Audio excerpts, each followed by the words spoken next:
தேர்தல் ஆணையாளரின் விசேட அறிவிப்பு. மோட்டார் சைக்கிள் விபத்தில் ஒருவர் பலி. 2024 ஜனாதிபதி தேர்தல் கட்டுப்பணம் செலுத்தும் நடவடிக்கைகள் நிறைவு.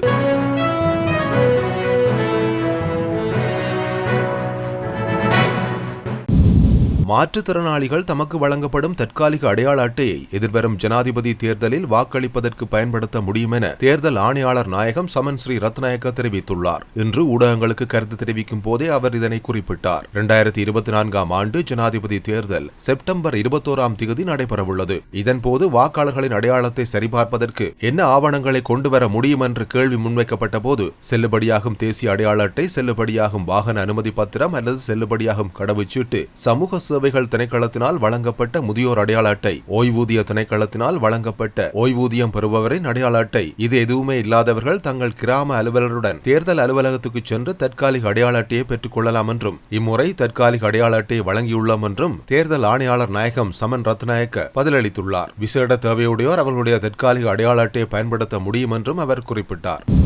மட்டக்களப்பு காத்தான்குடி போலீஸ் பிரிவுக்குட்பட்ட பிரதான வீதியில் நேற்றிரவு 10 மணி அளவில் இடம்பெற்ற பாரிய விபத்து சம்பவத்தில் 20 வயது இளைஞர் ஒருவர் தளத்திலேயே பலியானதாக காத்தான்குடி போலீஸ் நிலைய பதில் பொறுப்பதிகாரி ஜி கஜநாயக்க தெரிவித்துள்ளார். காத்தான்குடி பிரதான வீதி மீரா பாலிகா மகளிர் கல்லூரிக்கு முன்பாக மோட்டார் சைக்கிளை தலைக்கவசமின்றி செலுத்தி வந்த இரு இளைஞர்கள் முன்னால் வந்த மற்றொரு மோட்டார் சைக்கிளோடு நேருக்கு நேர் மோதியதில் விபத்து சம்பவம் இடம்பெற்றுள்ளது. மோட்டார் சைக்கிளை ஓட்டி வந்த 20 வயது ஜஹ்ரான் முகமது சமல் கான் என்பவர் ஸ்தலத்திலேயே பலியாகியுள்ளார். பின்னால் அமர்ந்த நபர் படுகாயமடைந்த நிலையில் மட்டக்களப்பு போதனா வைத்தியசாலையில் அனுமதிக்கப்பட்டுள்ளார். இதேநேரம் முன்னால் வந்த மோட்டார் சைக்கிளின் ஓட்டியும் காயமடைந்த நிலையில் வைத்தியசாலையில் அனுமதிக்கப்பட்டுள்ளார். குறித்த விபத்தின் போது மோட்டார் சைக்கிள்களுக்கு பாரிய சேதம் ஏற்பட்டுள்ளதோடு மரணமானவரின் சடலம் காத்தான்குடி ஆரையம்பதி மாவட்ட வைத்தியசாலையில் வைக்கப்பட்டுள்ளது. காத்தான்குடி போலீசார் மேலதிக விசாரணைகளை மேற்கொண்டுள்ளனர்.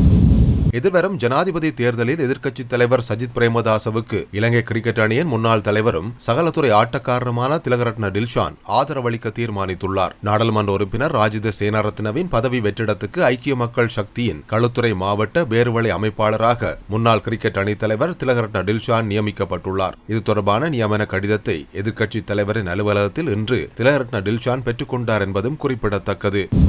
2024 ஆண்டு ஜனாதிபதி தேர்தலுக்கான கட்டுப்பணத்தை செலுத்துவதற்கான நடவடிக்கைகள் இன்று நண்பகல் 12 மணியுடன் நிறைவடைந்தன. இந்த ஆண்டு ஜனாதிபதி தேர்தலில் போட்டியிடுவதற்காக 40 வேட்பாளர்கள் கட்டுப்பணம் செலுத்தியுள்ளதாக தேர்தல்கள் ஆணைக்குழு தெரிவித்துள்ளது. ஜனாதிபதி தேர்தலுக்கான கட்டுப்பணத்தை செலுத்துவதற்கான நடவடிக்கைகள் ஜூலை 26 ஆரம்பமாகி இன்று நண்பகல் 12 மணியுடன் நிறைவடைந்துள்ளன. இதேவேளை 2024 ஆண்டு ஜனாதிபதி தேர்தலுக்கான தபால் மூல வாக்குப்பதிவு நடைபெறும் திகதிகளை தேர்தல்கள் ஆணைக்குழு அறிவித்துள்ளது. இதன்படி தபால் மூல வாக்குச்சீட்டுகளை வெளியிடுதல் மற்றும் தபாலுக்கு வழங்குதல் 26 அன்று இடம்பெறும் என தேர்தல் ஆணைக்குழு தெரிவித்துள்ளது. அதன்படி மாவட்ட செயலகம், தேர்தல் அலுவலகங்கள், போலீசார் ஆகியோருக்கு தபால் மூல வாக்குப்பதிவு செப்டம்பர் 4 இடம்பெறும் என்றும் தெரிவிக்கப்படுகிறது. இதேவேளை தபால் மூலம் வாக்களிக்க கோரிய ஏனைய தரப்பினருக்கு செப்டம்பர் 5 மற்றும் 6 ஆகிய 2 நாட்கள் ஒதுக்கப்பட்டுள்ளன. குறியிடப்படாத தபால் வாக்குகளுக்கான மறுகுறிப்பு திகதி செப்டம்பர் 11 மற்றும் 12 ஆகிய திகதிகளில் நிர்ணயிக்கப்பட்டுள்ளது.